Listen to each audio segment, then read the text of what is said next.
Puget Sound, Chesapeake Bay. They are America's great coastal estuaries, and they are in peril.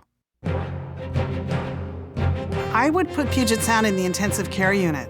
The situation is critical. The Chesapeake Bay is like the canary in the coal mine. It is an indicator of what we are now learning to expect in any body of water across the planet.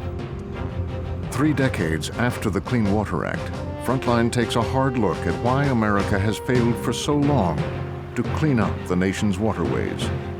Agriculture is by far the largest source of pollution to all of the waters in the country. We're not talking about little mom and pa on the farm anymore. We are talking about industrial production. It is industrial waste. And how contaminated waters threaten not only wildlife. You have frogs with 6 legs, male frogs with ovaries. But ultimately threaten our own health as well. The same things that are killing the animals will kill people, too. In a 2-hour special report, Frontline correspondent Hedrick Smith uncovers the danger to the nation's waterways, tracking new threats. If you were living in Washington, D.C., would you drink water coming out of the Potomac? Probably not. Confronting new challenges. This is sick. This is sick. It's like a cancer that's growing. And discovering the ultimate problem. It's about the way we all live. And unfortunately, we are all polluters. I am, you are, and all of us are. Tonight, Frontline investigates what's poisoning America's waters.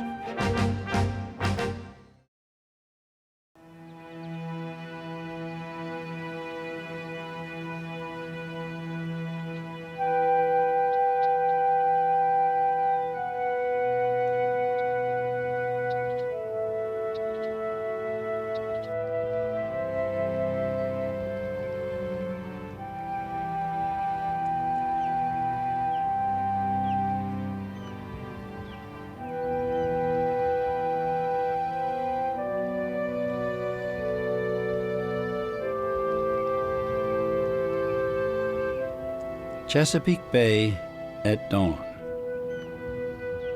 One of those magical moments when you feel at peace and in harmony with nature. For me, the Chesapeake is a special place, an extraordinary natural treasure.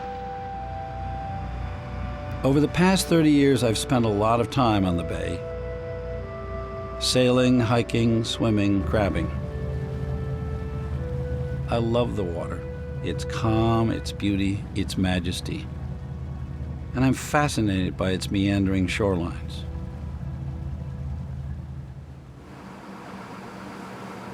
In the early morning light, the bay can look so pure and pristine, but that's deceiving. I know that like most of America's waterways, Chesapeake Bay is in trouble despite years of trying to save it, and that worries me. I wanted a first-hand look, and so I headed out on the water with Larry Sims, a waterman who's been commercially fishing the bay for 60 years.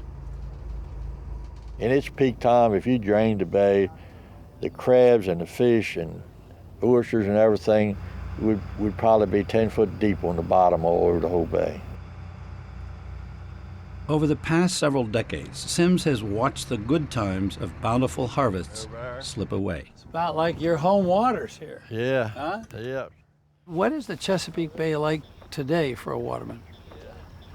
The only thing that we have in abundance that we had back then was the striped bass, the rockfish. Other than that, everything else is diminished. The oysters, we used to catch 2 million bushel a year. Now we catch 100,000 bushel. I never ever dreamed that I wouldn't be catching shad anymore. I wouldn't be catching yellow perch anymore. I wouldn't be catching tarpon anymore. I never ever dreamed that that would come to an end. Sims took me to the old fishing town of Rock Hall, where watermen were bringing in the day's crab catch. Crabs have long been the trademark of Chesapeake Bay, but the catch is now down more than 50% from 25 years ago. So how was the catch today? It dropped off a little bit today. Dropped off. So what do you come in with, 6, 7, 8 bushels? I think 9 altogether. 9 bushels. 10 years ago, how many would you have caught on an average day? About 30. About 30 bushels, about 3 times as many. Yeah. How do you feel about the bay and what's happened to it? I think it's a tragedy. I think a little upset that my children can't enjoy this way of life that I've chose, you know. And Rockhall Harbor all that used to be processing houses for straight bass, for oysters, for clams, for everything that we was harvesting. So a lot of people in the fish and crab and oyster business went out of business. Yeah. You're talking about billions of dollars of economic impact with oysters, crabs, shad, striped bass. The decline in the fisheries has just been dramatic. I wouldn't have thought even 10 or 15 years ago that we would literally lose oysters as a commercial fishery. We have. It's done. Watermen are seeing the symptoms of decline. But the deeper problem, I learned, is that the very dynamics of the bay's ecosystem are being fundamentally altered by human impact. The bay is acutely vulnerable because its watershed is so large. 11,000 miles of shoreline, and it drains big rivers from 6 states. In all of North America, it's the largest estuary. We're talking 1/6 of the East Coast, from Cooperstown, New York, out into West Virginia, almost down to North Carolina. It is the receptacle of an enormous volume of water in a uniquely shallow basin. Its average depth is only 21 feet, making the bay an ecological hothouse. It's fabulously productive, but also exquisitely vulnerable to land use because it has a huge drainage basin. So you have, the classic place for trying to determine whether humans and nature can coexist. One problem for Chesapeake Bay is that humans have drastically overfished the resources, especially crabs. But scientists have also tied the dramatic decline in fisheries here to man-made pollution and a growing phenomenon called dead zones. Dead zones happen when too much fertilizer, nitrogen, phosphorus, comes in.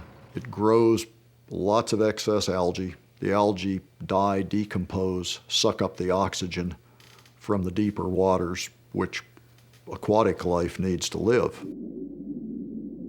This is what a healthy, oxygen-rich bay bottom looks like, full of lush grasses where fish and crabs can grow.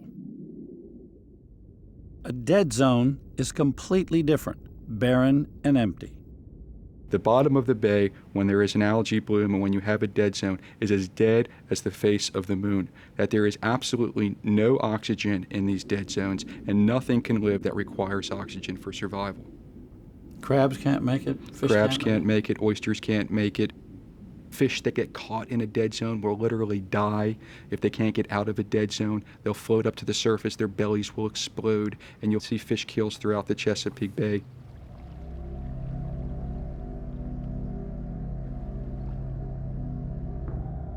In the heat of summer, dead zones now occupy as much as 40% of the main stem of the Chesapeake Bay. But it's not just a bay-wide problem, it's worldwide. All across the planet, dead zones have been doubling in frequency and size every decade. There's one in the Gulf of Mexico the size of the state of Massachusetts. Pollution is not just creating dead zones. It's playing havoc with human health and recreation.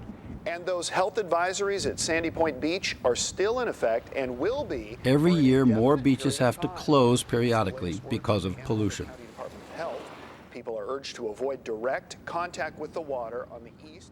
The unfortunate reality is that people get sick from contact with water every single day. And we have information suggesting that that problem is getting worse today than it was 10 years ago. And this is a result of a number of different contaminants being in the water that ultimately can make people sick.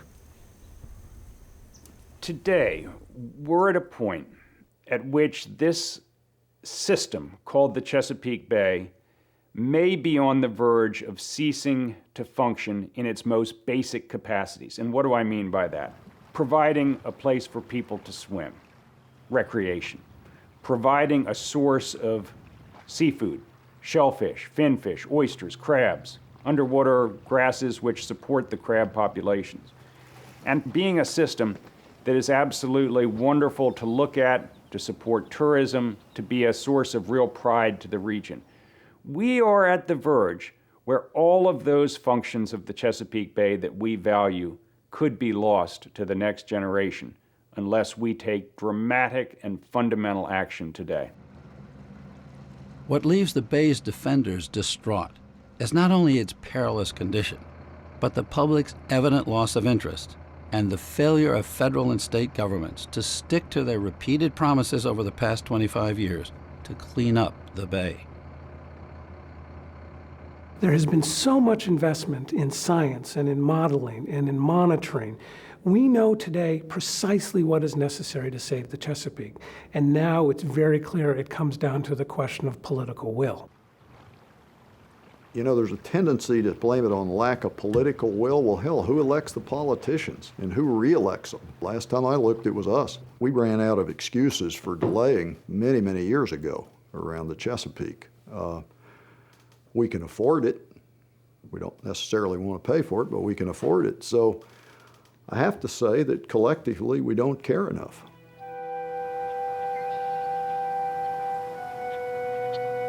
There was a time when we as a nation did care enough to demand action. 4 decades ago, when the country was rocked by a series of environmental disasters. Well, I remember what it was like before Earth Day.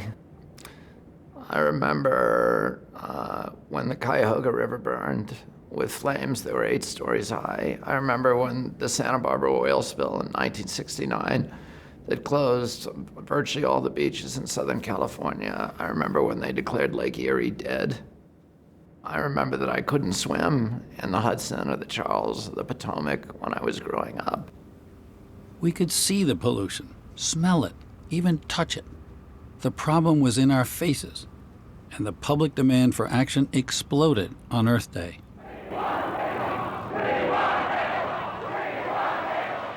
In 1970, this accumulation of insults drove 20 million Americans out onto the street, 10% of our population, the largest public demonstration in American history.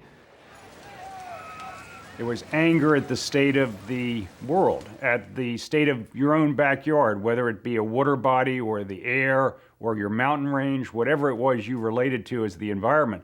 There was anger that we as a country had let it go. And there was a very much of a grassroots rebellion saying, this has got to stop.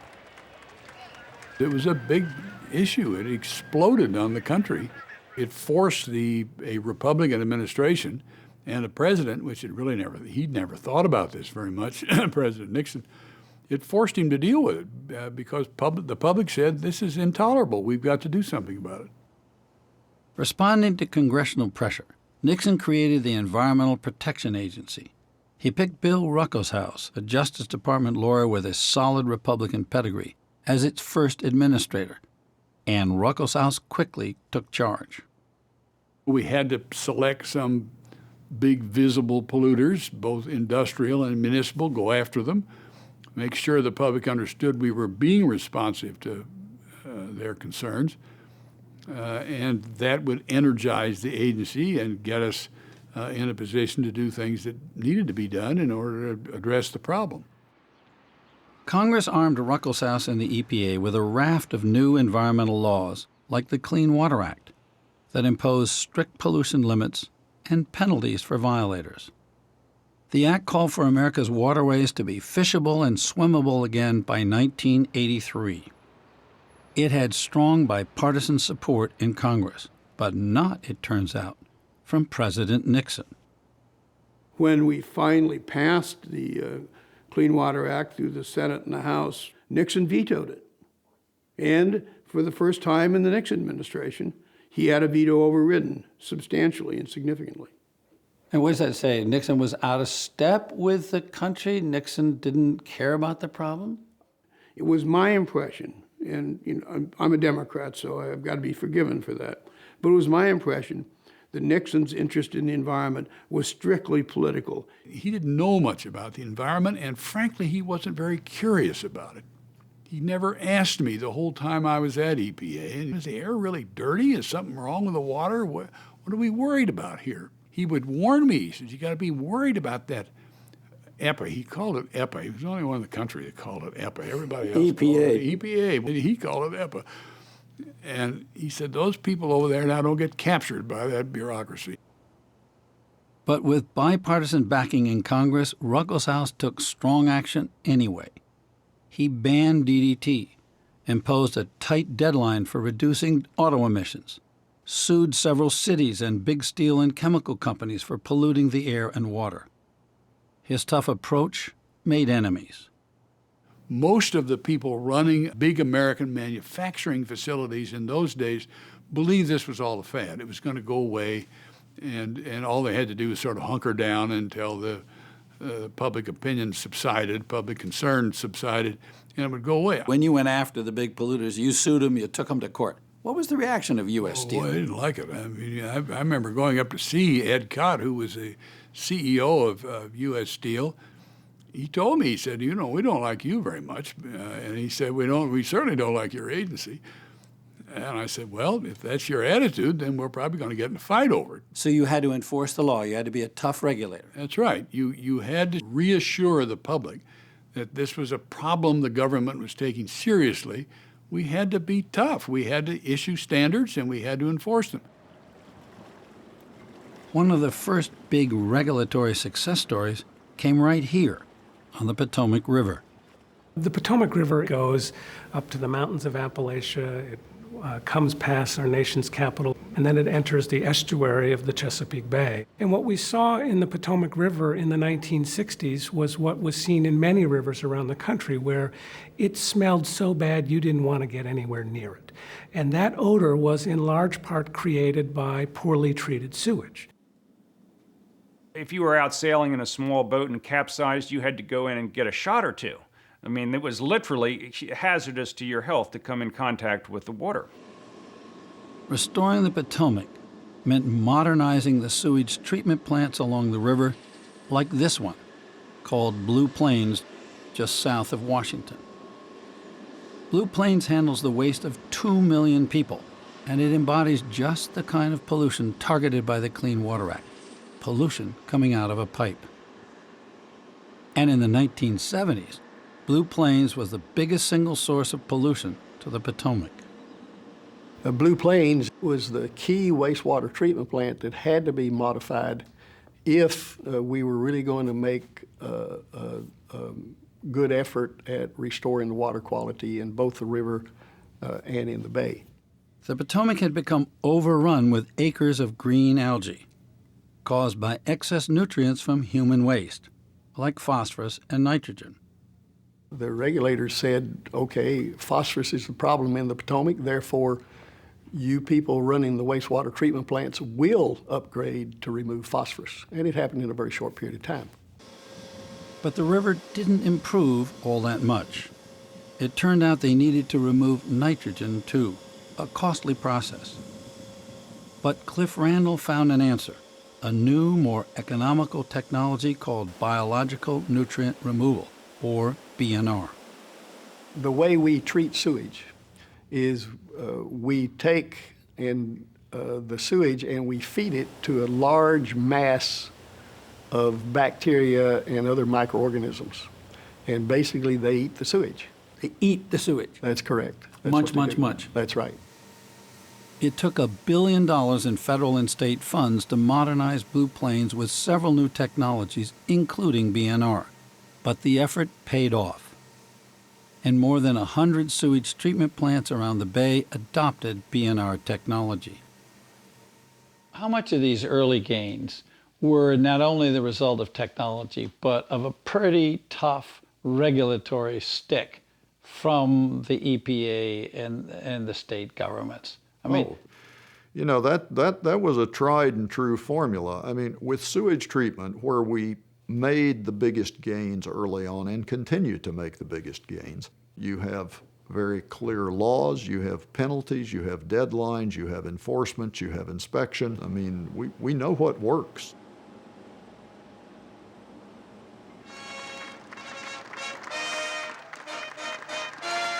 But the 1980s brought a new era, and the political climate on the environment changed. The winds of deregulation were blowing through Washington, especially during the Reagan years. It is time to check and reverse the growth of government, which shows signs of having grown beyond the consent of the governed. It is my intention to curb the size and influence of the federal establishment. There's no question that the Reagan administration, in fact, brought to Washington a deregulatory agenda. I remember back in the Reagan days of seeing memos that would come out from the White House to the Chamber of Commerce and other big businesses, asking them for a list of regulations from which they would want relief. Environmental regulation was a prime target of the Reagan White House for giving relief to American business. The Reagan administration essentially gutted the EPA. They stopped it in its tracks for a period of 6-7 years. Reagan and his White House appointed people to run the Environmental Protection Agency who were flat out opposed to the mission of the agency and were set to undo that mission. The Reagan administration not only handcuffed EPA on enforcement, it shifted to a new strategy of voluntary compliance, a strategy typified by the Reagan EPA's new program for Chesapeake Bay.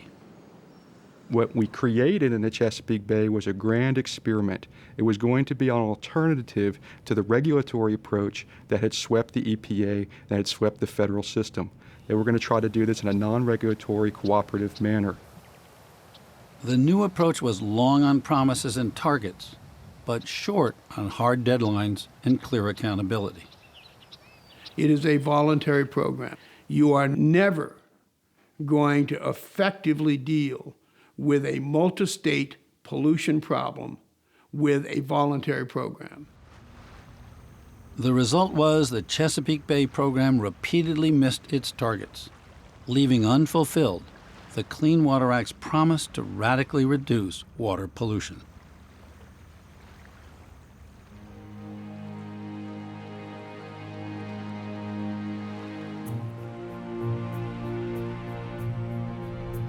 I saw the consequences of how deregulation has played out here on the Chesapeake Bay's eastern shore, where huge factory-scale farms now dominate the landscape, and where half the pollution flowing into the bay, much of it from agriculture, remains essentially unregulated.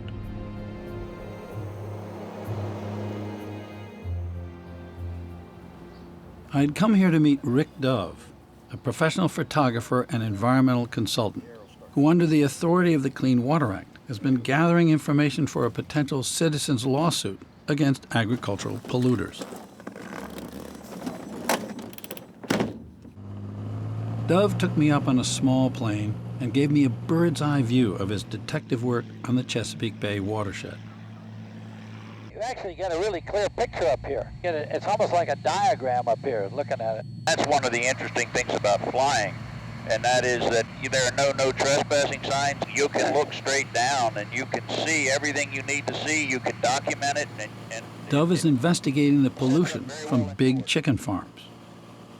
As we fly, he points out rows of long, flat sheds, each a couple of 100 yards long, each holding up to 40,000 chickens. No matter where you fly on the eastern shore, it's loaded with these chicken farms. The problem is where there are chickens, there's manure. It's everywhere. We know there's bad stuff in poultry waste. Once it gets in those ditches, and once those ditches begin to flow down to all these rivers on the eastern shore, it's on its way to the bay. These rivers are delivery systems. Whatever nutrients are flowing in that river are being delivered to the bay. Chicken manure is loaded with nutrients like nitrogen and phosphorus. Remember the dead zones in the bay? They were caused by algae which is fed by nitrogen and phosphorus. We'll shoot 400, 500, 600 pictures in an afternoon. and we're going to blow them up, and we're going to take a look at all the details, because that's how you really are able to identify exactly how that poultry waste is leaving that farm and getting to the bay. Today, some of the pictures I took, we're going to go to the site, and we're going to see that on the ground. The aerial photos lead Dove to a chicken farm he's been watching for more than a year. That's Lessig up there? Yes, it is. That's Lessig's farm right there. There's 4 barns on the right, are the original barns. And the last year, he's added these 2 on the end over Well, that's here. a pretty big place. We're talking 240, 250,000 chickens there at any one time. Let's take a look. Dove can check on farm runoff from public roadways. And the photos give him a clear map of how polluted rainwater moves from the farm to the bay. This is the Lessig farm. This is animal waste, poultry litter. Big piles of it. Yeah, it is a big pile, but what's really alarming about this is you can see what's happened when it's rained. All of this water has collected around it, and it has formed some leachate. And you can see how this leachate is running down alongside in between these barns. With all the stuff in it. With whatever it's collecting from that poultry waste. Right. It comes out of these pipes here, comes in there, comes over to here, and then it goes under the road and right on down to the Minokan River, or right on out to the bay. Wow. And have you tested this water right here? This is where we've tested it, here, there. And what kind of readings you get? Extremely high. The E. coli standard is 126 colonies. Theirs was 48,392. And how about nitrogen and phosphorus, all elevated, clearly indicating that animal waste is involved here, and even arsenic at 9 times what the normal background level would be. So there's a lot happening here. Now, you know, Farm owner Aaron Lessig did not respond to Frontline's repeated efforts to ask him about the water tests, which Dove's team turned over to the EPA. So look who he's growing for. Lessig is growing these chickens for Purdue. Yeah. Whatever the sign advertised says it's Purdue, Lessig Farm. Every Purdue chicken has one of these tags on it. It means you're getting a fresh, tender, tasty young chicken. I make sure of that, because every one of these tags has my name on it. Over 5 decades, Purdue Farms grew from a family business to the dominant poultry processor on the Chesapeake's eastern shore. And as Purdue grew, it transformed the chicken industry. There used to be 200 companies on the shore involved in the poultry industry, but they were all independent. So you had an independent hatchery, an independent processing plant. The story of the poultry industry and of Purdue is vertical integration. Integration meant a few big chicken companies controlling all aspects of production. Purdue mushroomed into a multi-billion-dollar conglomerate. Small family chicken farms became chicken factories. Well, I think capitalism in general stimulates efficiency, and efficiency often is size. And so, you know, I think things had to become bigger in order to keep costs lower so you could maintain, you know, your price structure. Factory-style poultry production drove down chicken prices, and Americans responded. Over the past 50 years, per capita consumption of chicken has tripled. But there's been another price to all those cheap chickens. Poultry farming, like most animal farming, has become much more intense, much more concentrated. Where you had 50,000 chickens on a given plot of ground, you've got 500,000 or 2 million now, which produces a huge problem of what to do with the manure. In 2008, Delmarva Peninsula poultry farms raised more than 570 million chickens, and all those chickens produced massive mountains of manure, 1.5 billion pounds a year. That's more manure than the annual human waste from 4 big cities, New York, Washington, San Francisco, and Atlanta, all put together. Before mass production chicken farms, local crop farmers used to absorb the chicken manure. Now there's way too much for them to absorb.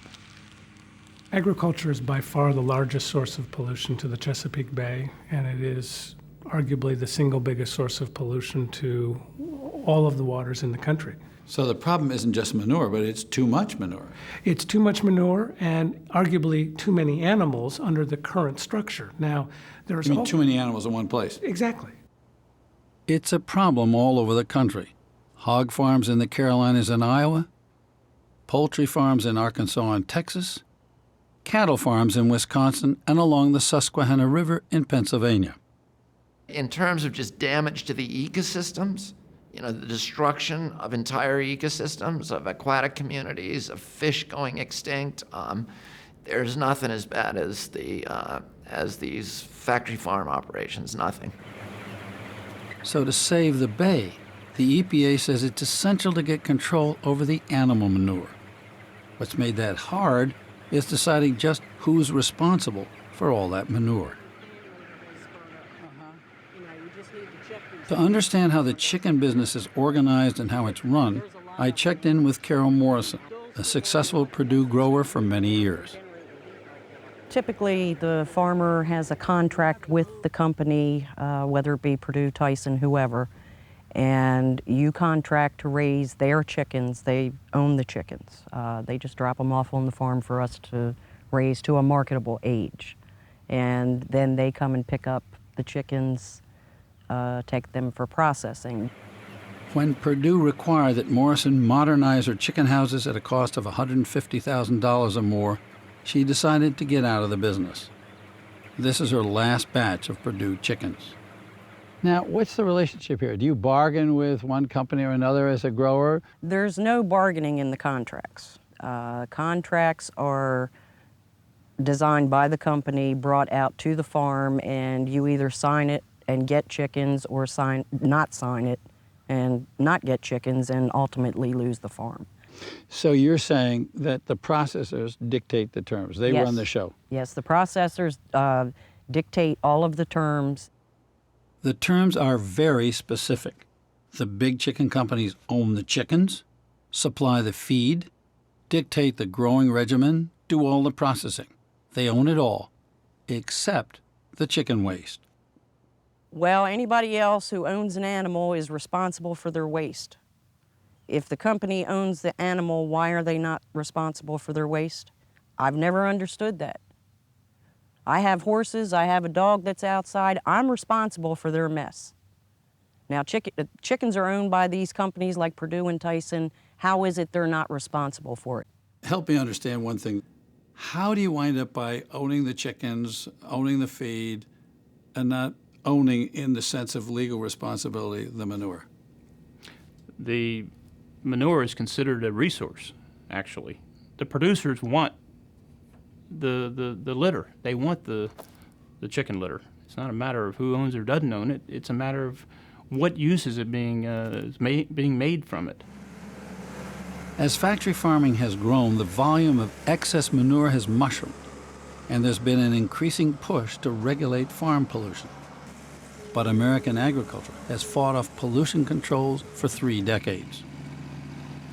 The whole agricultural community has remained maybe the last big or the biggest unregulated, largely unregulated area of water pollution. And it's why EPA tells you across the country agriculture is responsible for 60% or something like that of our water quality problems.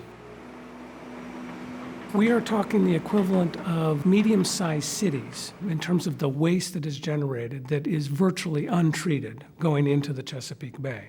And So cities have their waste treated, go through water treatment plants.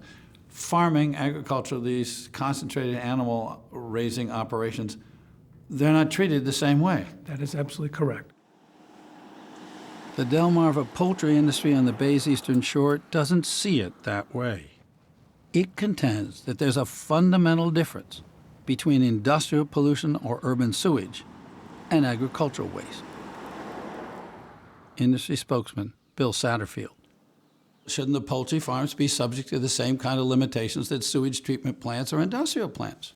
A small industrial site that has to have a permit knows the source of what goes into that pipe. With non-point source pollution, there are various ways that nutrients can get into the groundwater and maybe flow through that pipe. Farm fields are not. I'm not talking about fields. I'm talking about growers and sheds where, I've literally stood in front of farms and I've literally looked at chicken houses. I've seen pipes coming into the drainage ditches, coming from ditches between the chicken houses. The source visibly is quite clear. To know where those nutrients came in would require an investigation. And if the pipe passed under a chicken house and started over here in a field, who's to say what entered that pipe on that end? Who's to say whether the nutrients, if there are any, came from chickens or fox or deer or birds or something else? Russell Long, famous senator from Louisiana, used to say when people gave an answer like that, it's not you, it's not me, it's that guy behind the tree. It seems to me as though every time we get to this, even though the evidence is pointing to most highest concentrations right near agricultural poultry operations, you're saying, well, it could be the foxes or the geese. If there were proof positive that those nutrients are from chickens, then we can accelerate our programs and do a better job. But we can't solve all the river's problems with all the people, all the growth, all the other animals on the back of the chicken and the poultry farmers. I'll be the first one to say, I did it. I've said this before, we're all part of it. And yes, I think agriculture is a big contributor to the pollution, to the runoff into the Chesapeake Bay. The industry knows it. What I am tired of is everyone wasting all their time and energy and saying, I didn't do it. I did it. Why can't they admit it? I mean, let's all say, okay, we're a part of it. Now let's find an answer. All in favor of adopting the conference committee report signify by saying aye. Opposed, no. But finding an answer has been politically impossible. Bill 178 is on third reading. In the late 1990s, a bill went before the Maryland legislature to require mandatory nutrient management by farmers to curb runoff from chicken manure. Big Chicken didn't like that idea at all. I think the survival of the poultry industry is at stake on the Eastern Shore. The poultry industry, among the most financially powerful lobbies in Maryland, pushed for a looser alternative. The alternative was to have voluntary goals. It was going to be cooperative, it was going to have no regulatory teeth, and it was going to be overseen by the Maryland Department of Agriculture, a non-regulatory agency, rather than the Maryland Department of Environment. The farming industry cannot live with mandatory nutrient regulations. We've got to keep it voluntary. And the industry bill won. And since then, the industry has been successful in blocking or tying up subsequent efforts to regulate their waste. You sat in the Maryland legislature for 12 years. During that period, did you see the big chicken companies steadily resist regulation on manure runoff? Absolutely. Big chicken companies were a presence. Jim Perdue, the son of Frank Perdue, was a constant presence. Whether he was sitting in my chairman's office or holding a reception in the evening or whatever, the chicken lobby was well represented. They hired the top guns in the lobbying community in Annapolis, and they made every effort to prevent us from enacting tough regulations on agriculture. Some people have said to us that you'd clean up the whole situation much faster if the integrators, the poultry processors, were responsible. You got to clean it up, and you all are responsible. Well, we can only do what we can do. The farmer certainly is his own businessman out there on the farm. And I think it works better if it's a cooperative effort. So Perdue pioneered a process to recycle part of the chicken growers' excess manure to ship it across the country. And Perdue launched a voluntary program to teach its growers better manure management. Then the programs that we're looking at are an alternative to more regulation, I guess. And more regulation and enforcement, which nobody likes. I mean, nobody likes, somebody coming onto your farm, without any warning and those kinds of things. There's no question that the influence of the agricultural farm lobby in general has had a very successful role in limiting the amount of pollution control regulations that we see in the Chesapeake Bay watershed or nationwide. You know, corporations are externalizing machines. They're constantly devising ways to get somebody else to pay their cost of production.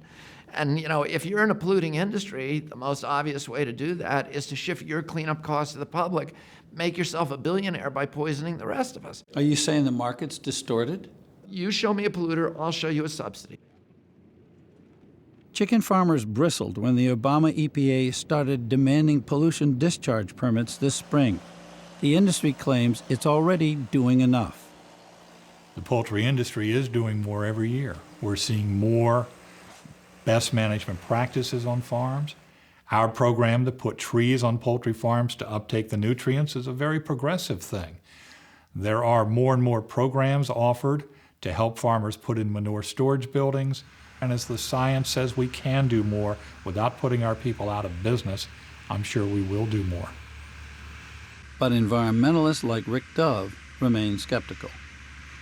Now, this industry says they're doing better. And, you know, I can't say if that's true or false. But I can tell you that what I'm seeing here on the ground right now is absolutely terrible. So if it was worse before, then I can understand why the Bay is in such bad trouble.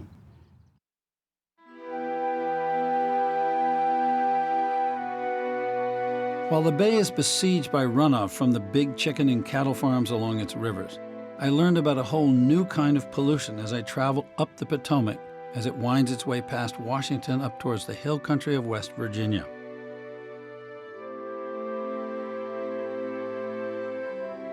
Up here near the headwaters of the Potomac, I heard about the big new pollution threat, not even known when the Clean Water Act was passed. 6 years ago, marine biologists became alarmed at reports of massive fish kills on the rivers in this region. Every year, smallmouth bass were being decimated by some mysterious problem.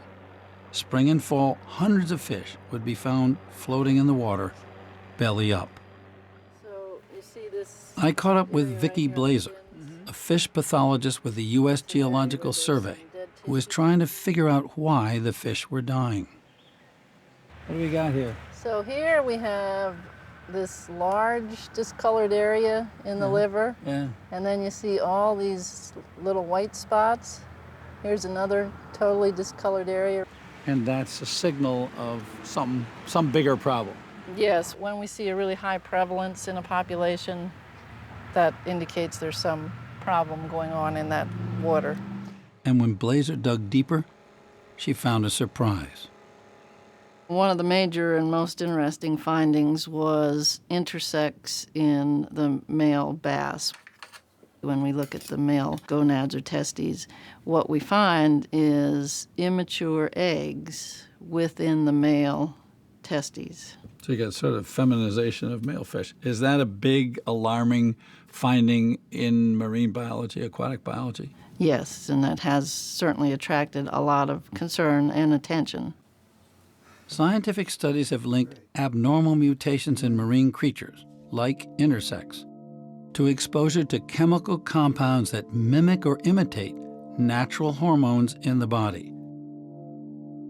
These chemicals are called endocrine disruptors. Endocrine disruptors are very, very potent chemicals at infinitesimally small quantification. I mean, you're talking about parts per million or parts per billion. They interrupt the normal way in which the body controls everything from growth and development to thyroid function to reproductive function to estrogen levels, testosterone levels. So they're very, very important, and they are a deep concern because there's so many of them now. There are thousands of these worrisome chemicals that have gotten into the environment. And one reason is that they're part of everything we do. The list of things that bring these organic pollutants into our bodies is a long list. And it ranges from home care products, soaps, toothpaste, cleaning agents in the household, to things we put on our lawns, the things that we use all the time, the plastic industry, the rubber industry, lubricants, fuels, the highways. When you see scientists like Vicki Blazer cutting open fish, finding intersects in the male fish, seeing high levels of fish kills, seeing immune systems disrupted, seeing other damage to the fish, is that a warning to you potentially about human health? Oh, absolutely. The warning not just from the smallmouth bass in the Potomac, but from amphibians all across the country. You have frogs with 6 legs, hermaphroditic frogs, male frogs with ovaries, female frogs with male genitalia. These are the canaries, the modern canary in the mine, that we haven't been paying enough attention to. So many new chemicals have emerged lately that scientists and regulators are playing catch-up to industry, trying to spot which chemicals they think pose new dangers in our water. EPA does not regulate any of these things yet, and in many cases, there isn't even the methods to measure them in the amounts that they actually have a biological effect. So science and the regulators are behind the curve dealing with what industry and society is producing or wants. Correct. And the head kidney and hind kidney were loaded with parasites. Playing catch-up and regulating these new chemicals may be a problem for more than just these fish. The endocrine system of fish is very similar to the endocrine system of humans. Fish have thyroid glands, they have the functional equivalent of adrenal glands. They pretty much have all the same hormone systems as humans, which again is why we use them as sort of indicator species. So if fish are having intersects or lesions, that's kind of spooky. It is. You know, we can't help but make that jump to ask the question, how are these things influencing people? To get a handle on that question, I headed downriver. Just above Washington, I found another USGS team sampling water from the Potomac, part of a nationwide survey checking for 300 emerging contaminants in our drinking water. They were looking for well-known pollutants like pesticides and for newly detected contaminants found in pharmaceuticals, body lotions, soaps, and deodorants. In all, they found 85 compounds on their watch list. Many of them are chemicals we're just now starting to be able to even analyze for in water. But the treatment isn't intended to remove those products. What makes this a matter of concern is that this is the intake for the Washington Aqueduct, where 1 million people in the D.C. area get their drinking water. Few of us may realize it, but people downstream use wastewater from people upstream. The Potomac, like other rivers, serves as both the place where we dump our wastewater and the place where we get our drinking water. It's one big continuous recycling operation, from the toilet or the shower to the tap. The river flows down, a community takes water out of the river, puts it back through a wastewater plant a few miles down, out, back, and with proper regulation and proper processes at the wastewater plant and proper processes at the drinking water plant, it works very well. So we sort of continuously recycle this. The recycling process works well for known contaminants. But what about the new chemicals for which the EPA has not yet set safety standards? How tough is the challenge just to keep up with all that new sources of pollutants? As new elements come in, synthetics, herbicides, pesticides, pharmaceuticals, as those things enter the water stream in concentrations because of more advanced development, more human activity, more animal activity, more commercial activity, those things, as they get into the river, make it harder for us to do our job. There's no question about that. Not just harder, but actually impossible to stop all the new contaminants, according to the USGS findings, because the old filters weren't designed to catch the new threats.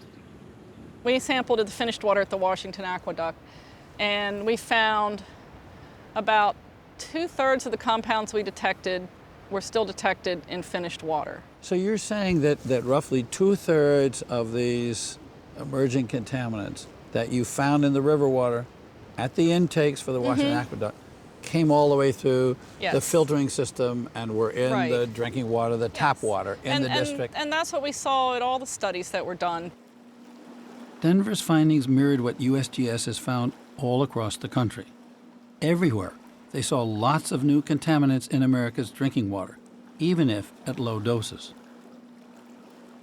Were you surprised by the findings of this USGS study, or did that fit what you thought was probably going on?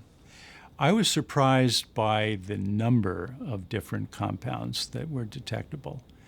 I knew we were swimming in a sea of chemical soup, but I didn't realize the soup was quite as concentrated.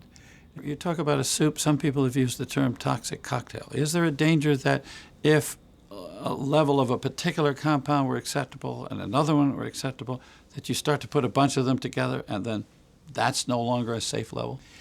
You put your finger on one of the real concerns about toxicology. It may be safe to have a little bit of compound A or a little bit of compound B, but when the two of them are together, there's synergism and they become really deadly. If you were living in Washington, D.C., would you drink water coming out of the Potomac?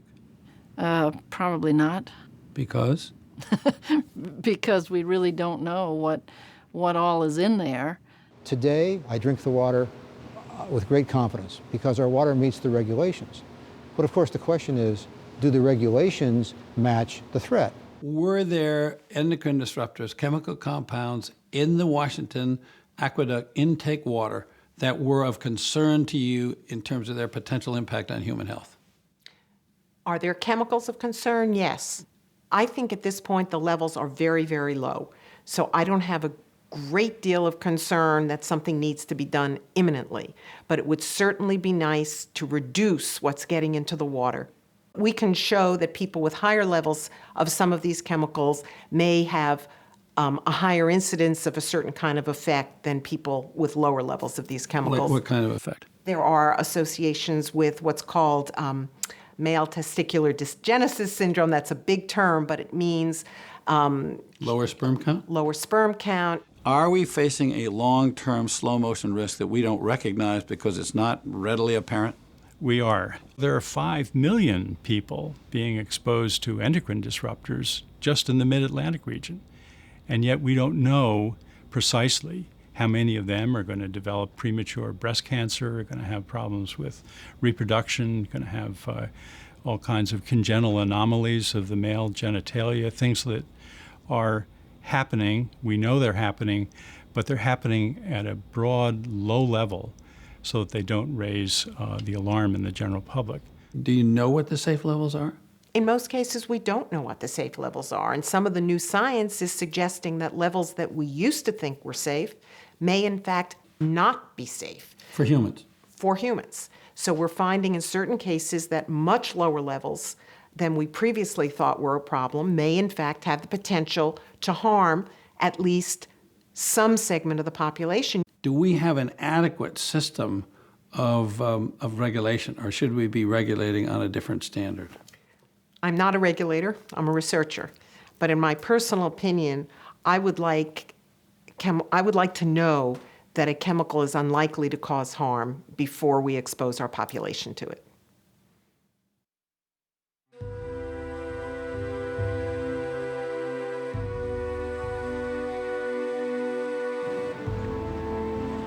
It's our failure to control toxic chemicals before they cause trouble in the environment that haunts our waters all across the nation.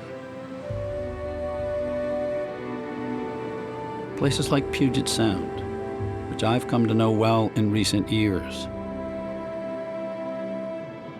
The Sound, which lies off the coast of Seattle, is a place I've come to cherish as a phenomenal resource. A gorgeous natural playground, gateway to the Pacific, and historically a treasure house of fish and wildlife.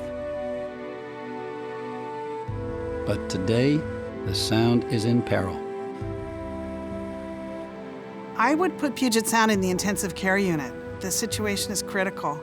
We've known for decades that Puget Sound had serious issues, but we're at a point now where the The species that are almost extinct are telling us we've got some real bottom line problems here.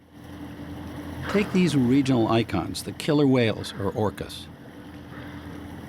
They're a major tourist attraction, but increasingly, Puget Sound orcas are being closely studied by scientists as a barometer of the health of the entire sound.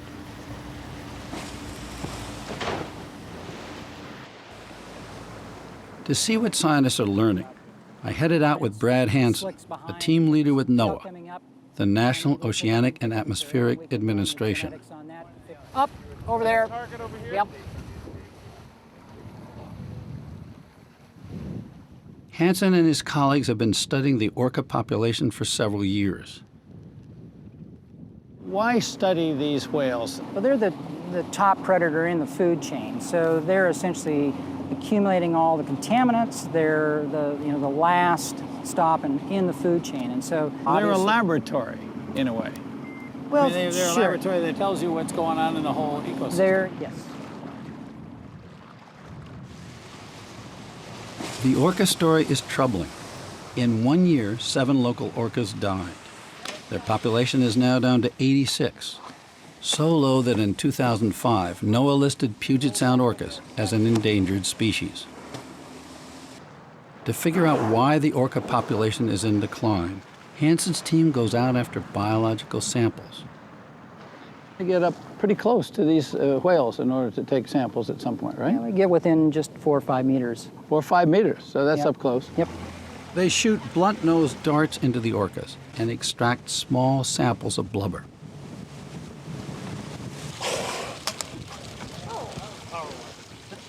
That blubber is sent to the lab to be tested for a slew of contaminants, especially telltale toxins like PCBs. The lab results have been alarming. Our research over the last 10 to 13 years has been able to demonstrate that these killer whales are the most PCB-contaminated marine mammals in the world. So we're very, very concerned about what that might mean to their health. PCBs are cancer-causing chemicals, so toxic that Congress banned them 3 decades ago, but they keep showing up. PCBs are probably the #1 persistent contaminant of concern anywhere in the Northern Hemisphere. They bioaccumulate in food webs. You mean they build up? They build up in food webs and in organisms. We have trouble getting rid of them. We have a lot of trouble getting them out of our system. When I say we, I mean humans, rats, killer whales, harbor seals, doesn't really matter. Increasingly, scientists worry that PCBs are a problem, not just for orca whales. These animals are eating wild fish. Wild fish is good for us too. But if there's contaminants in it, it's going to have an adverse impact on us. So, that's the thing, is that's why these animals are important sentinel species, not just for the ecosystem in general, but also for humans.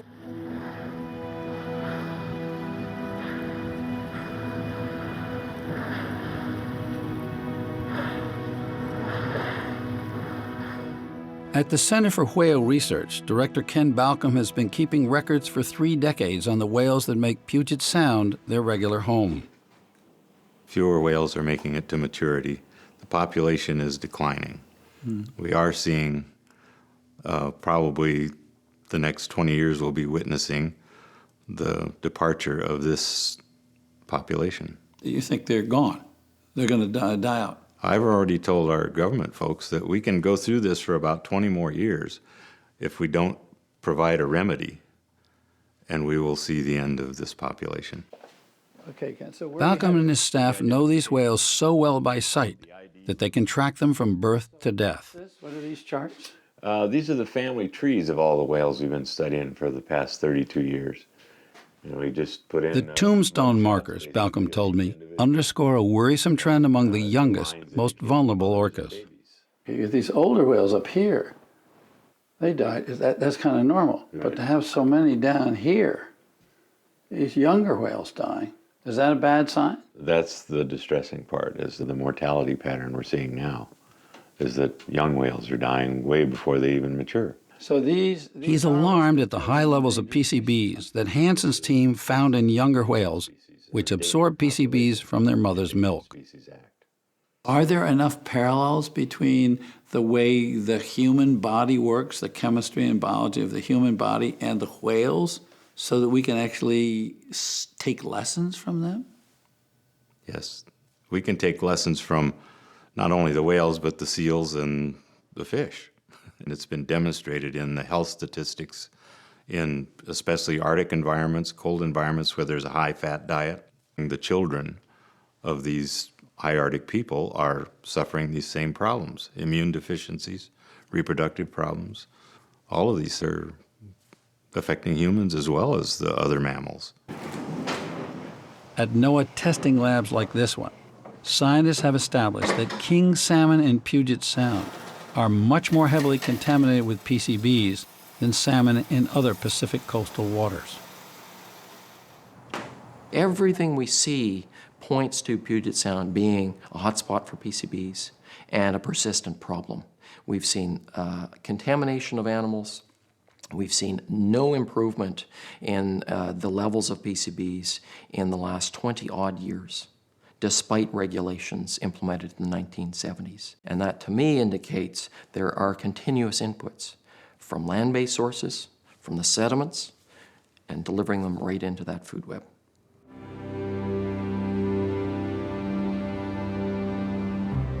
One big reason PCBs are a persistent problem is that it takes so long to clean up places like the Duwamish River, Seattle's industrial corridor. Some of Seattle's heaviest industries settled here decades ago, and today it's the region's largest hotspot for PCBs.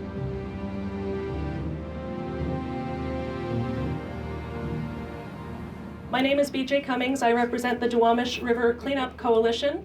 We're a community. B.J. Cummings leads tours of the river, but this isn't your typical tourist outing.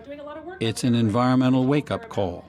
The EPA did an investigation here on the Duwamish River about 10 years ago and concluded that the industrial history here had left behind such a legacy of toxic pollution that the river was declared a federal Superfund site in 2001.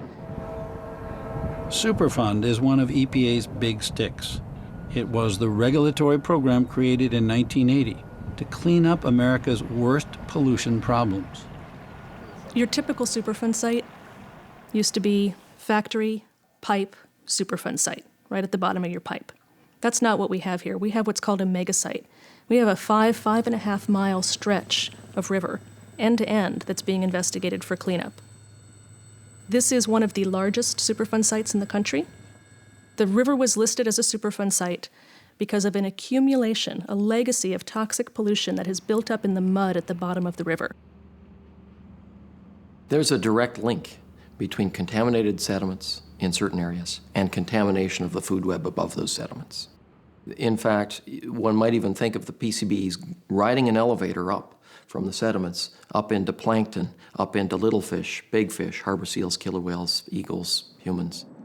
The toxic buildup in the Duwamish River bottom is the product of more than a half-century of industrial development along the river. Boeing, for example, the area's biggest corporation, had its main operations here during World War II. We are the builders. We are the builders of the B-17. With our hands 1,000,000 strong, we milled and drilled and sheared and saw. The success of Boeing mirrored the 20th century boom in the American economy, an era when industrial progress brought unprecedented expansion. Ours are the hands that build the Queen, the B-17, the fortress. But that progress also left behind an unprecedented amount of pollution, or what's called legacy pollutants. The term legacy pollutants is when it's historical practices. What was acceptable in the 40s and 50s is we would find very unobjectionable today in the 90s and the 80s and beyond. People did not know the damage that some of these materials caused at the time. They did not know the long-term effects of them that we do today. PCBs are a classic legacy pollutant found here at Boeing, a toxic chemical once widely used by industry, often as a high-stress lubricant in power stations and also in building materials. Frequently, it takes a lot of detective work to find hidden PCBs. So Steve, you found a contamination problem in the flight line out here? Yeah, it's this material that we see between the concrete panels. It's called joint compound. Material that was installed in the late 60s contained very high levels of PCBs. And since we'd made this discovery, in the late 90s, we've now removed about 50 miles of this throughout. 50 miles? Throughout all Boeing. This black tar-looking stuff? Yeah, this material throughout all of the Boeing facilities here in the Northwest. Is that right? Why was it so hard to find? Well, it wasn't obvious to us, and it was, normally when people talk about PCBs, you think about electrical equipment, you think about hydraulics. That's where normally PCBs are used. The fact that they were used in something that was right in front of us was difficult. It was really difficult that we overlooked it. Making sure that Boeing doesn't overlook any of its legacy pollutants is the job of Sean Blocker, a former Marine who has been EPA's point man on the cleanup at Boeing. What I want to talk about today is basically some additional data that we have that's on the sediments outside the current boundary of the cleanup for the Boeing Plant 2.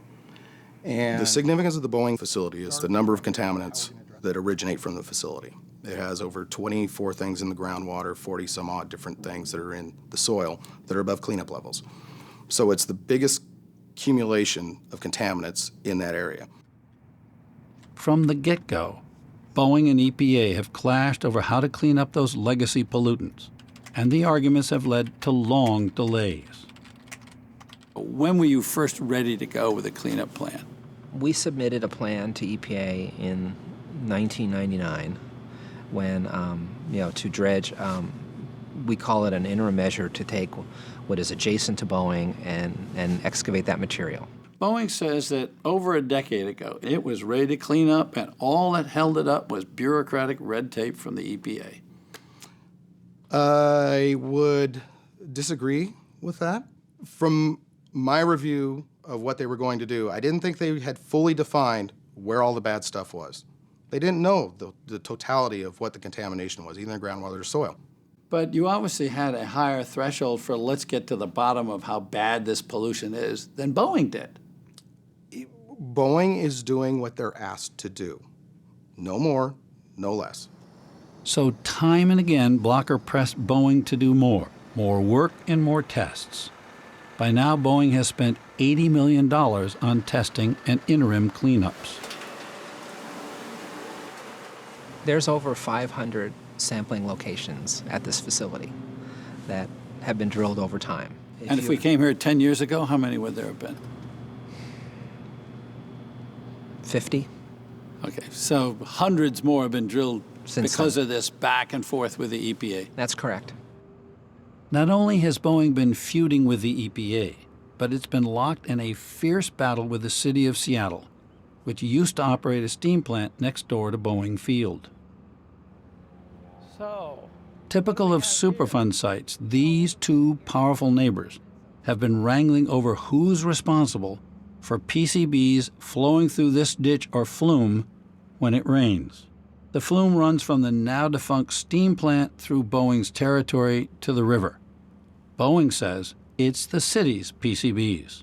So was this just the city steam plant, or did Boeing and other people put storm drains into this and use it? Pretty much it was just for the cooling water from the steam plant. The city flat out disagrees, and it has taken Boeing to court. PCBs are coming by connections of other people to our ditch.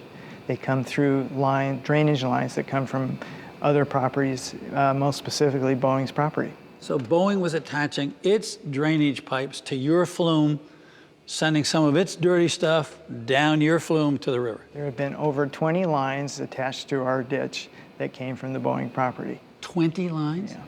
So it's got to be an endless argument with Boeing over whose line put the dirty stuff in that flume. It's a continuing argument. And that argument is holding up the big cleanup on the Duwamish River.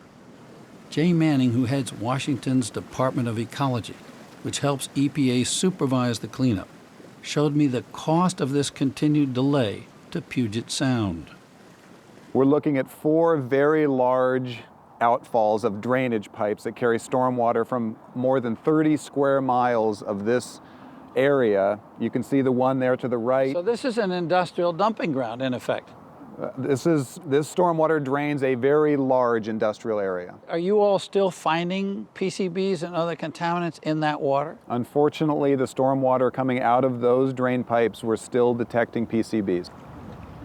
This is going to cost millions to clean up, maybe tens of millions.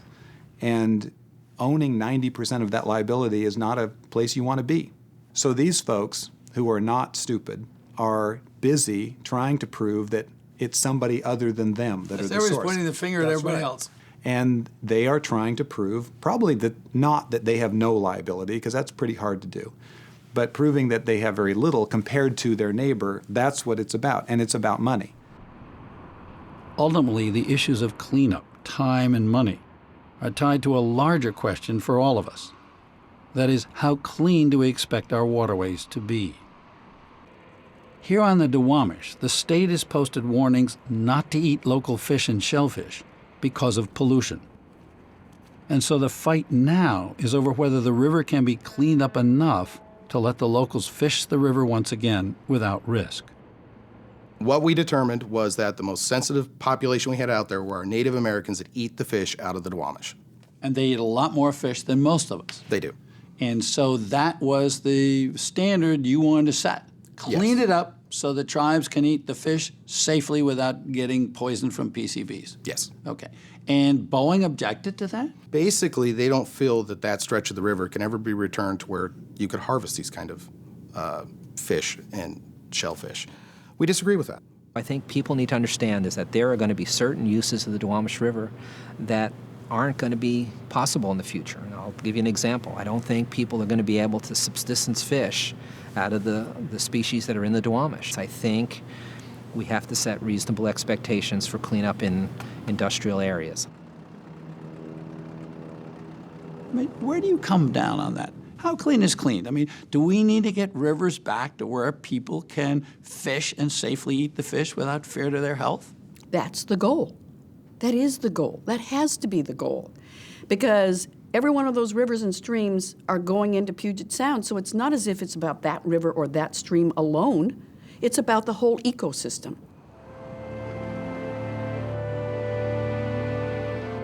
Just across the river from Boeing, the threat of legacy pollution and the question of how clean is clean became personal.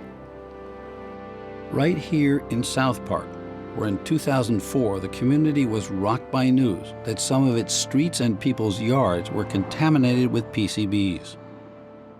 People in South Park, particularly people with families with small children, got incredibly nervous. I mean, out and out scared about what this might mean.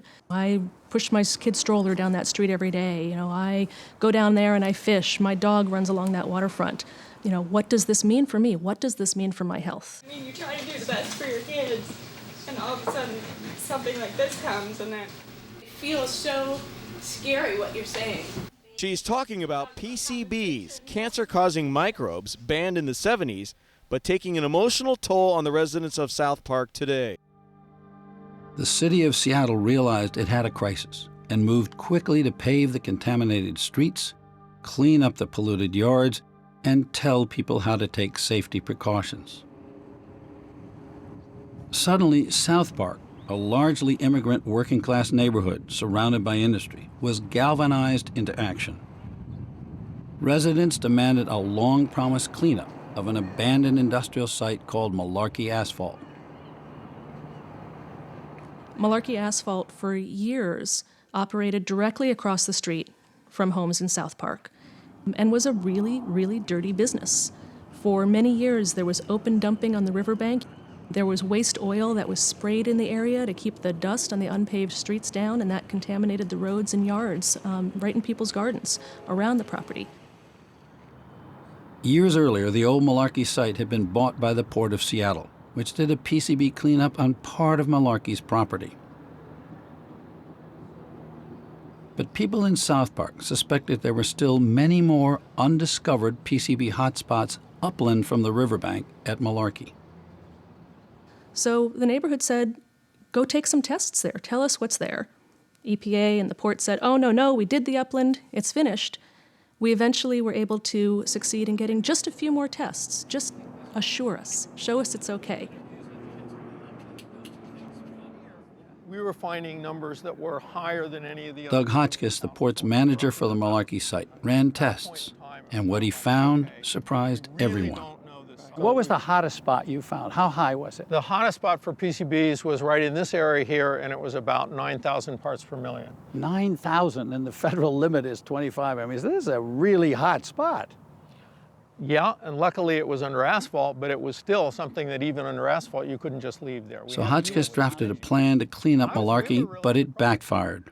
We would be cleaning up to 25 parts per million, which was the cleanup level that EPA had accepted before. And how did the community take that? How did they react? They were not happy with it. They didn't find it acceptable.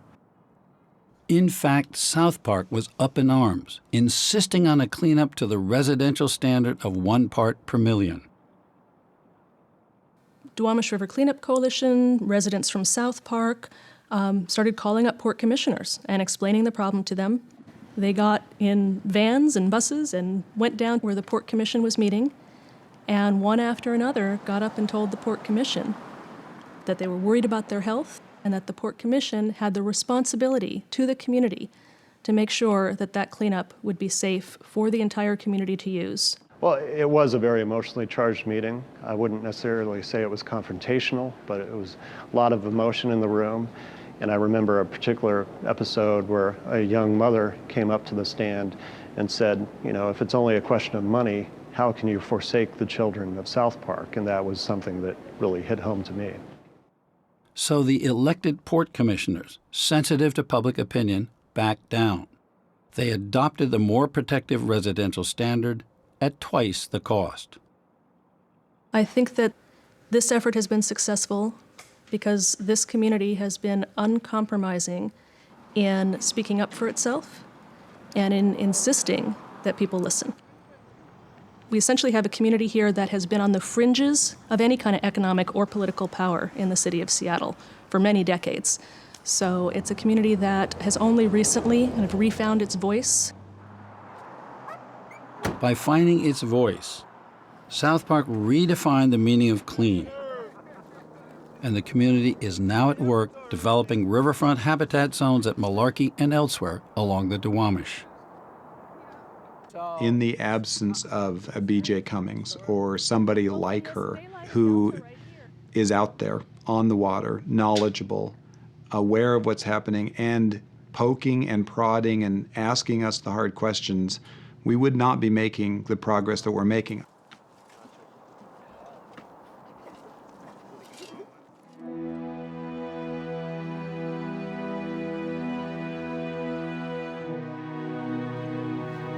The greatest threats to our waterways are often invisible to the naked eye.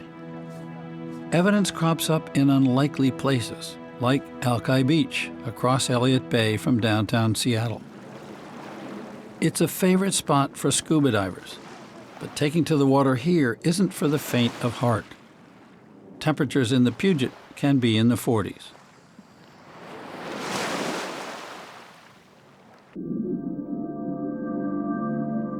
But for the adventurous, underwater exploration offers a unique perspective on the marine environment.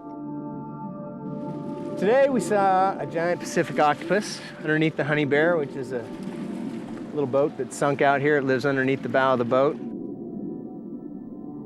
It also provides a close-up view of the hidden threat to Puget Sound. Like this drainage pipe, one of the main outfalls for Seattle's rainwater runoff. We swam by the end of the stormwater drain and it's pretty dramatic. The end of the pipe creates a brown, noxious soup of nastiness that is unbelievable and kind of dramatic and a little bit scary.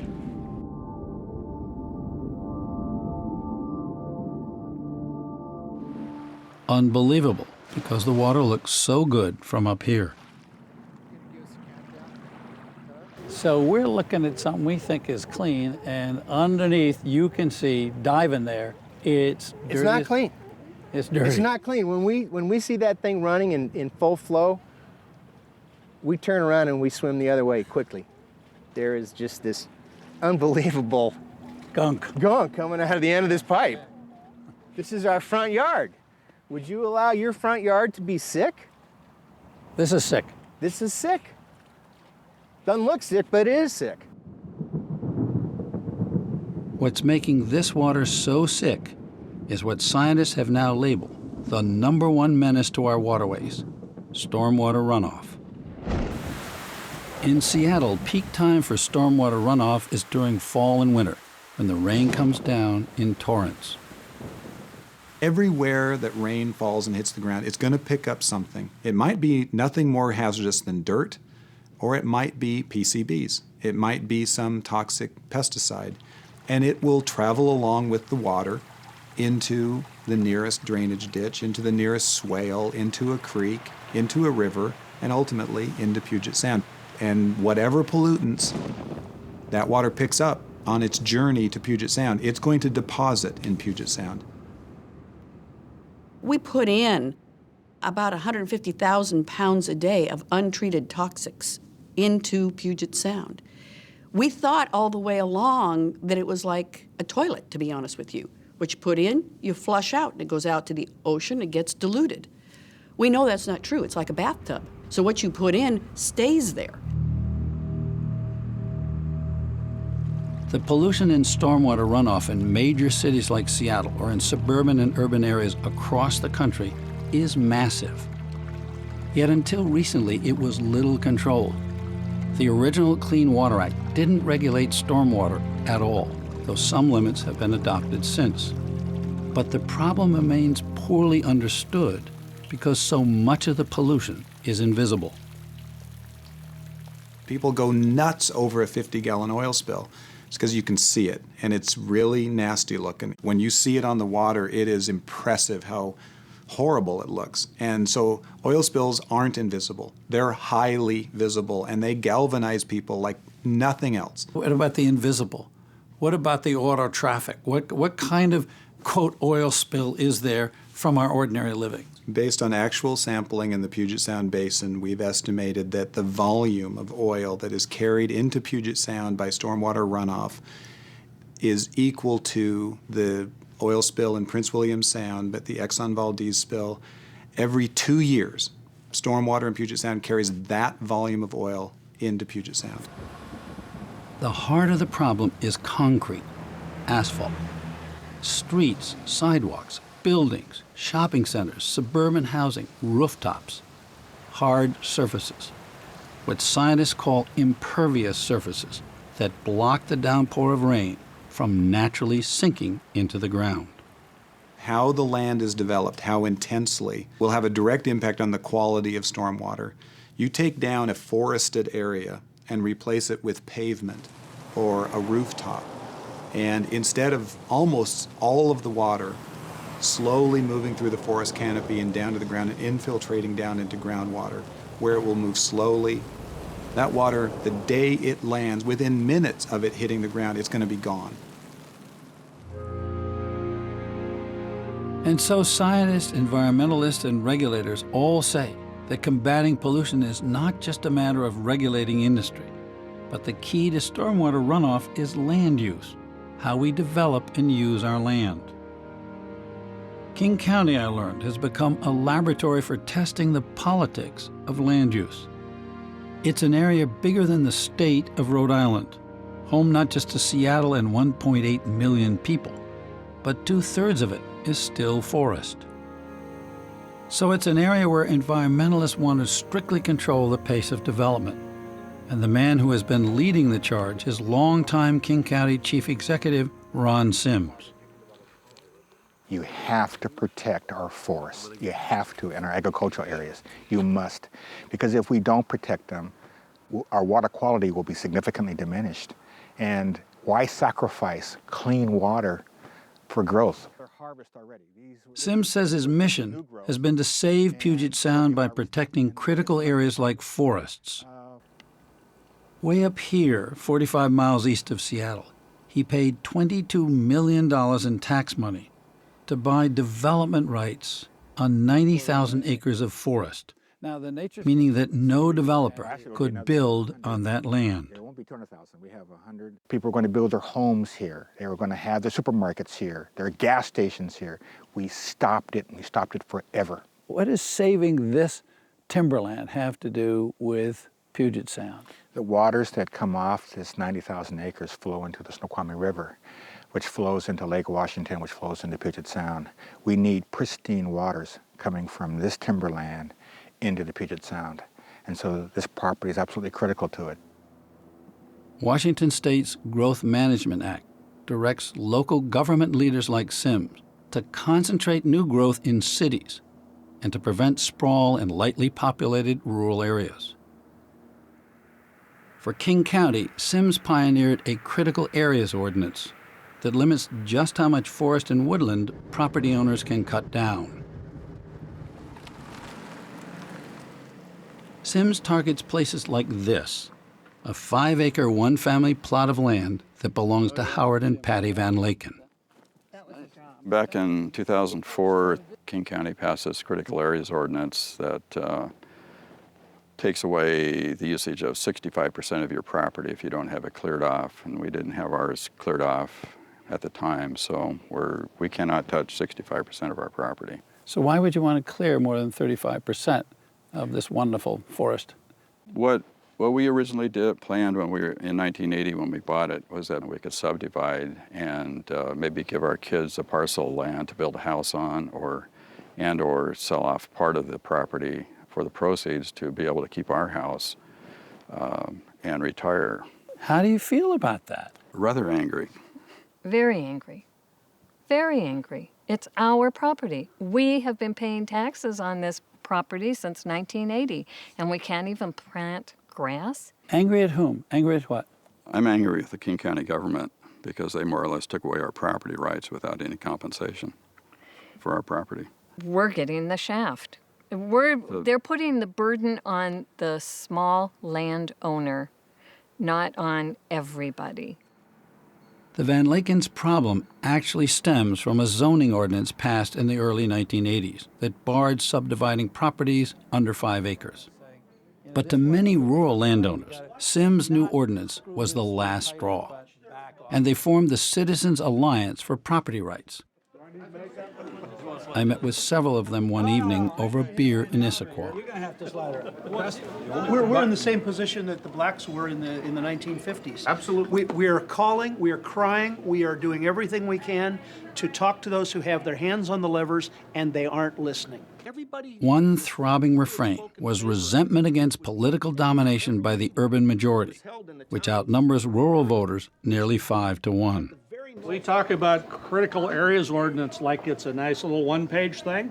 We're talking about over 400 pages of amendments to existing law. 400, over 400 pages. How much of the frustration out here is a matter not just of a single ordinance, but of a series of regulations that feel onerous? I mean, how much of this is built up over time? Much of it is built up. It started in '88 with the Sensitive Areas Ordinance. In 2000, we had a gigantic downzoning fight. And then the coup de grace was the 2004 Critical Area Ordinance. So it's an accumulation of things, very right? much an accumulation of regulation. They told me people were so steamed up that Ron Sims rarely dared to come to their part of the county. People on his staff say he's gotten threats. If it wasn't for us, I bet somebody would have gone for 30-06. Talking about they would go for 30-06s? Guns? I'm not saying they would. I'm saying they're terrified. I'm saying there are people who are so angry. If we didn't have a way to direct that to get some results, I know there are people in this county that probably would have shot a few key people. They are so angry. We have been involved in destroying the timber industry. Did you get any threats? I always get threats. I mean, serious threats? I always get serious threats. Do you take them seriously? I cannot restrict my life and what I do based upon people who are angry and people who wished to threaten me. You said But it in this wasn't particular pleasant. case, it wasn't pleasant. People were yelling at me. We got a lot of nasty phone calls and emails, and it wasn't fun being on television. And quite frankly, I was abandoned by a lot of people, even the environmental community at the time, for saying, Ron, you might be too heavy-handed. But Sims has not backed down. He asserts that the county ordinance was prompted by scientific analysis of runoff water flows, and he gets solid political backing from an overwhelming majority in King County. What do you say to critics who say, or to people who say, look, they've taken my land, in effect. I can only use a third of my land, 2/3 of my land. I've got to leave in forest and bushes. No one has lost the value or use of their land. There's not one case in King County where anybody's been able to show that. You mean nobody's come forward and said, I want to do this on my property, and you've turned them down? What people have found is that we're not going to allow them to develop their land in terms of building a lot of homes on it. But the use of their land, they still enjoy it to this day.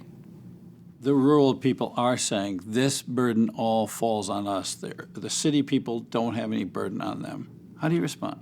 Well, the city people have far more burdens and restrictions on their land than anyone in a rural area has. Far more.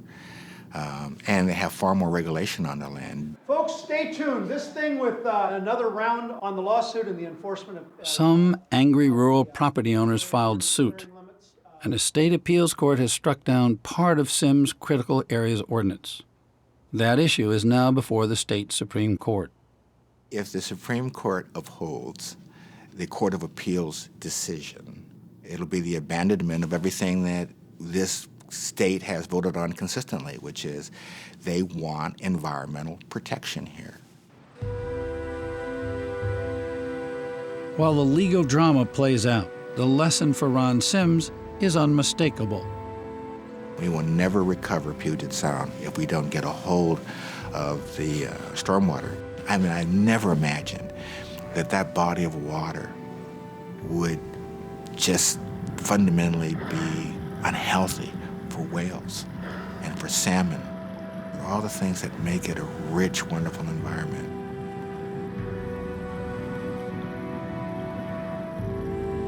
We may, in the next couple of decades, and when I'm 80 years old, if we don't do anything, people will say, your generation, you lost it. You weren't willing to step up and save it.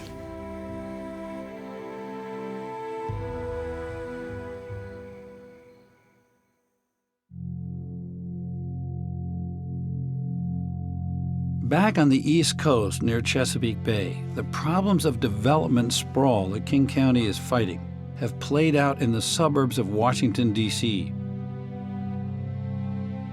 Already, 17 million people live in the Chesapeake Bay watershed.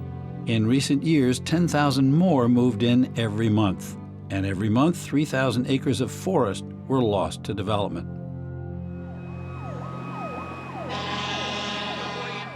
The outer loop heading toward Tyson's Corner, reporting very heavy traffic west. The sprawl took off decades ago here in Northern Virginia, about 5 miles south of the Potomac River, in a suburb of Washington called Tyson's Corner. Today, Tyson's is a case study in the harmful impact of unchecked growth. But 60 years ago, Tyson's was just a rural crossroads with a country store. As World War II ended, it was a land of dairy farms and truck farms and abandoned farms, and relatively little development, and it was wide open. The government then, the political leaders then, the business leaders were all in favor of doing what was necessary to accommodate the growth that was coming. And for growth to happen, what developers needed was infrastructure, sewers and roads, and especially a highway around Washington, D.C. called the Beltway. When you put the Beltway at exactly the location it was, which created about 1,800 acres, in the center of those, in the convergence of those roads, you had a fabulous development site. With taxpayers footing the bill for infrastructure, Tyson's became a transportation hub, a commercial center, and a multi-billion-dollar bonanza for developers. The basic approach of most land speculators who are the site developers is to buy a piece of land that's farmland and is zoned as farmland, taxed as farmland. So it's cheap. It's cheap. And then get it replanned and rezoned as subdivision with some retail and commercial components. And the land value will go up dramatically. So the formula is buy land cheap from farmers, get the county and the state to put in the roads, the sewers, the schools, all the stuff that makes it attractive, and then turn around and sell it for commercial or residential at 30, 40 times the cost. That's correct. The formula worked like magic for Tyson's. Over the next 45 years, it became one of America's largest commercial developments and most successful retail centers.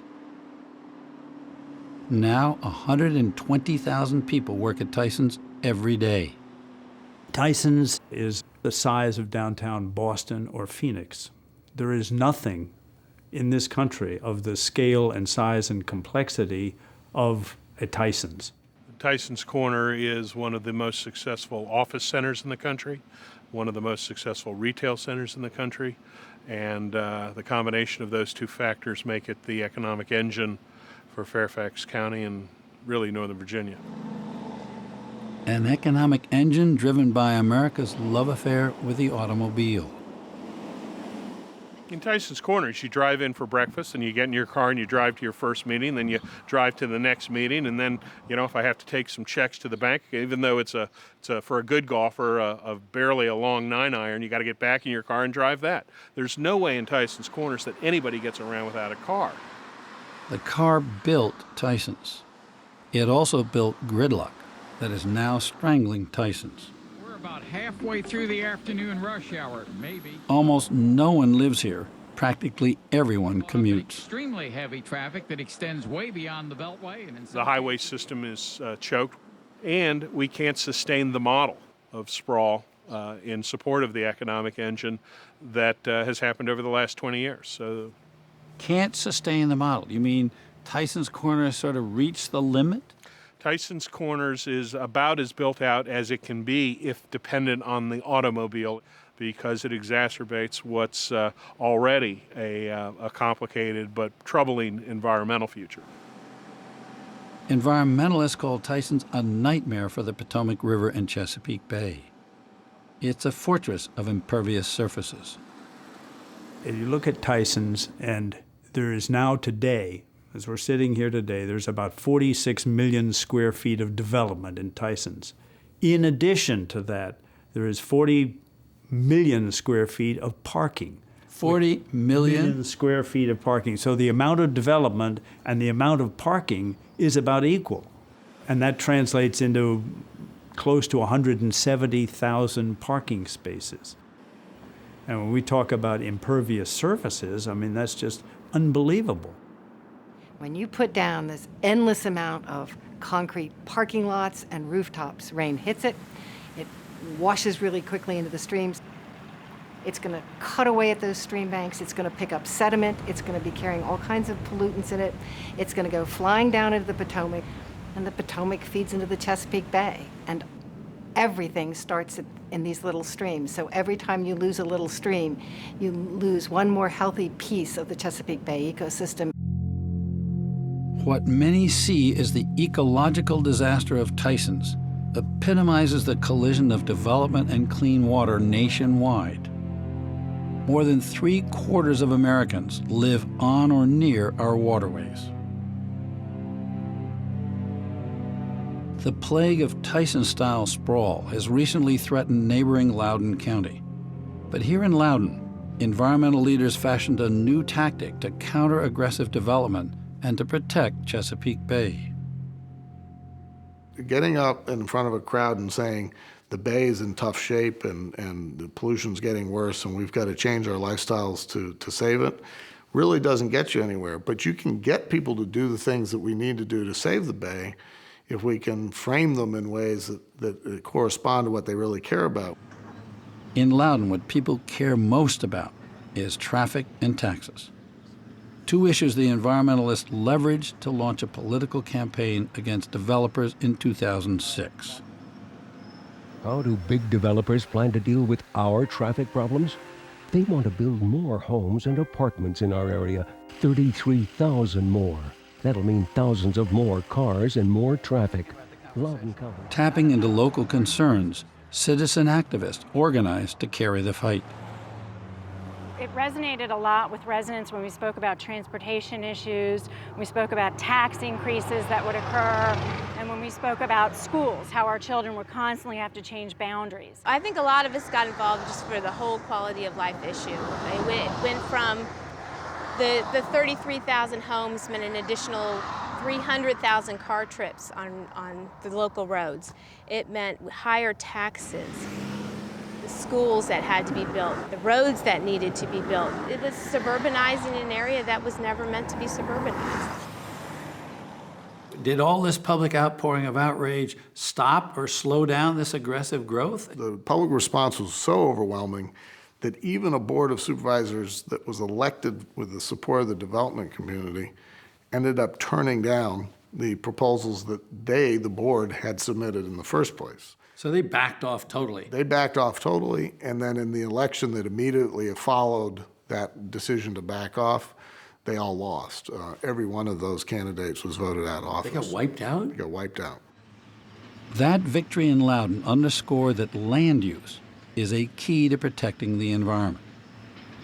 I mean, people talk about saving Chesapeake Bay, and you get organizations that are talking about, let's have a campaign bay-wide. But listening to you, the nuts and bolts of this thing sounds as though they have to be fought out on the local basis, county by county. I think the conservation movement has to move away from wholesale ideas to retailing what we're talking about. Things that people deal with every day, traffic, schools, the lack of access to the kinds of parks and open space that people want on their day-to-day basis, rising taxes to pay for the costs that developers weren't paying for. And the Bay is going to benefit, but it's not the opening argument. It's all about making the protection of the Bay a retail issue. What we need to market is the solutions and market it in a way that people will embrace them, not market the problem.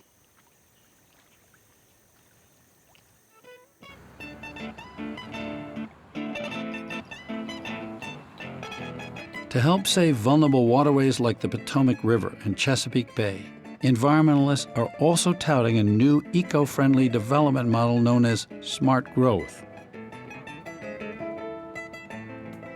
One of the nation's showcases for smart growth is right here in Arlington, Virginia, a short subway ride across the Potomac from Washington and just a few miles from Tyson's Corner. Smart growth is making suburban living look a lot more like city living with a human touch. So, I mean, what's fascinating is, where are we? I mean, look up here, for crying out loud. You're in a new downtown in Arlington County. I got a tour from smart growth advocate Stuart Schwartz. It's a suburb that's grown up into a city, an extension of DC's downtown. Arlington had no choice but to build up to compete with the outer suburbs. And from an environmental perspective, we love this sort of place because we're building here on old parking lots instead of building out in forests and farms. Arlington's strategy is to focus development not around the car, but around Washington's mass transit system known as Metro. Around each of the stations, we've called a network of livable communities, and increasingly the world's cities are being built this way, using transit as the spine for development. What's been the track record in Arlington County in terms of jobs, development, congestion on the streets? They've had an explosion of development in the corridor over the last 30 years. They've had tripling and quadrupling of the number of residents, the number of jobs in the corridor, and it's all been achieved without an increase in traffic. The key to smart growth is high-density living combined with mixed-use development. Commercial, retail, and residential all mixed together. You know, looking at this, there are high-rise buildings here. I mean, to a certain extent, this kind of looks like Tyson's. It's our image of it. Lots of concrete or brick or whatever. But very different. Great public spaces here like this park. You have shopping you can walk to right there. A great bus stop here. Outdoor cafes, probably 2 to 3 times the number of people living here as do live in Tyson's Corner. And in fact, the future of Tyson's is going to be in having more people live in Tyson's Corner. and to make Tyson's Corner look a lot more like Arlington. In fact, at Tyson's, there's been a tectonic shift in the mindset of business leaders. With the commercial luster of Tyson's fading, they're now banking on the planned arrival of Metro's rapid rail to spur a new kind of redevelopment. We can't continue to accommodate cars in the number of cars that we have in the past. I mean, the choice moving forward is you do more of the same and get what you got, or you change what you did and build to a new goal, if you will, a new culture. And that culture will be focused on mass transit. In essence, designing a place that's much more, at a human scale, pedestrian friendly, that'll be the key to the success of Tyson's for the next 20 years. It's a welcome change to advocates of Chesapeake Bay. Remaking Tyson's Corner gives local government a chance to fix the stormwater system, create parks, and restore green zones and local streams feeding into the Potomac and the Bay. So growth is happening, and we have to accommodate it. But we can do it better, we can plan it better, we can put it in better locations, and we can put it in places where we can deal with the impacts in the most effective way. Are you saying we have a choice? Always. We have a stark choice. We have a very dramatic choice. If we do it right, the effects on the environment are reduced by half or more. If we do it wrong, the possibility of actually losing the Chesapeake Bay goes up dramatically.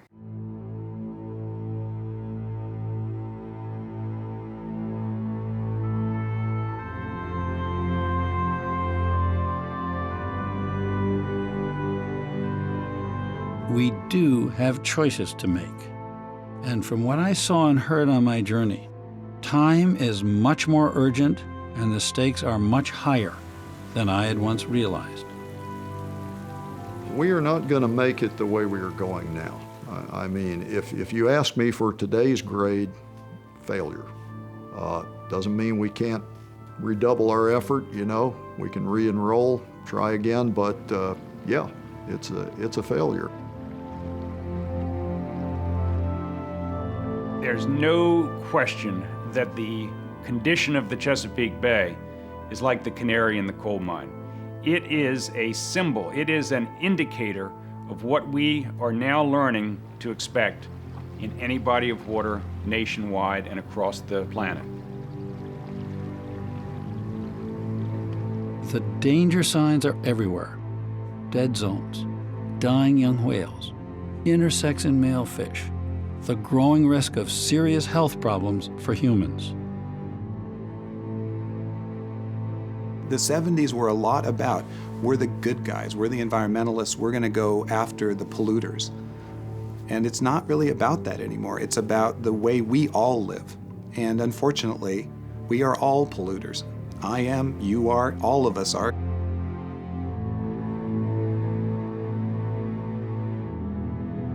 Success is possible, but the lesson driven home to me again and again is that the key is public engagement.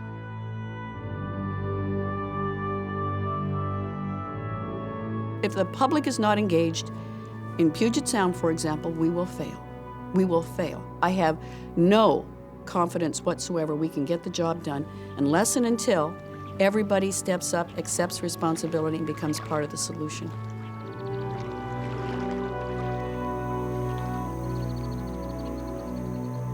You can't expect the Clean Water Act alone to do the job for Puget Sound or Chesapeake Bay or any other water body. You have to piece together clean water, clean air, and taking care of the land. And at this point in our history, we have to restore what we've screwed up.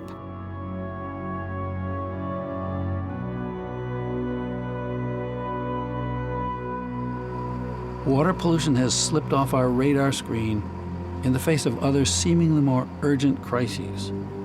But pollution is a ticking time bomb. It's a chronic cancer that is slowly eating away natural resources that are vital to our very survival. The estuaries and the wetlands are worth vastly more money than we have acknowledged. I mean, if we could calculate and persuade the public about how valuable the wetlands are in terms of the web of life, we would be guarding them like the family jewels instead of using them as our great sewage dump.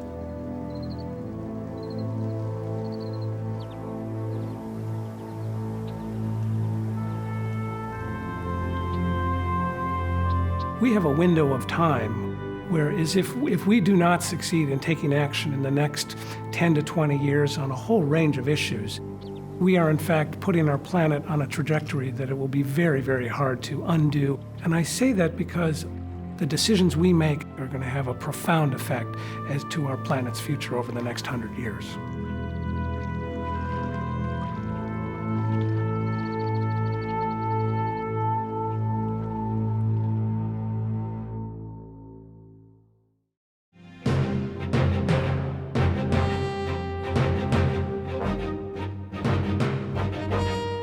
Next time on Frontline. I swallowed a cassette Walkman. They are schizophrenic. Bend my head back and push it down my throat. Out of prison. A needle, a feather, and a rope. With nowhere to go. I became homeless for 2 years. Yeah, that was rough. Frontline examines the crisis of mentally ill offenders cycling in and out of prison. Psychiatric treatment for those that are coming out of incarceration is very poor. The Released. Watch Frontline.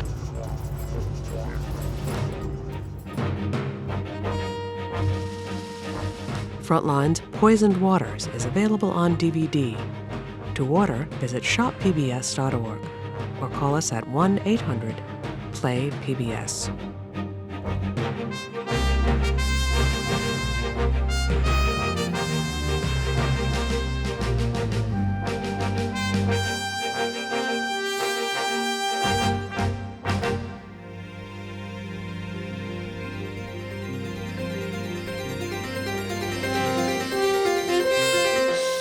Frontline is made possible by contributions to your PBS station from viewers like you. With major funding from the John D. and Catherine T. MacArthur Foundation, committed to building a more just, verdant, and peaceful world. And additional funding for Frontline and for Poisoned Waters from the Park Foundation. Major funding for Poisoned Waters is provided by the Seattle Foundation, your gift, your community. The Russell Family Foundation, the Wallace Genetic Foundation, the Morris and Gwendolyn K. Fritz Foundation, the Keith Campbell Foundation for the Environment, the Merrill Family Foundation, with additional funding from the Abel Foundation, the Bullitt Foundation, the Roush Foundation, and by the following.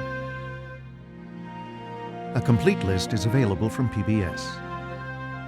And by Disney Nature Films presents Earth in movie theaters this Earth Day, Wednesday, April 22nd.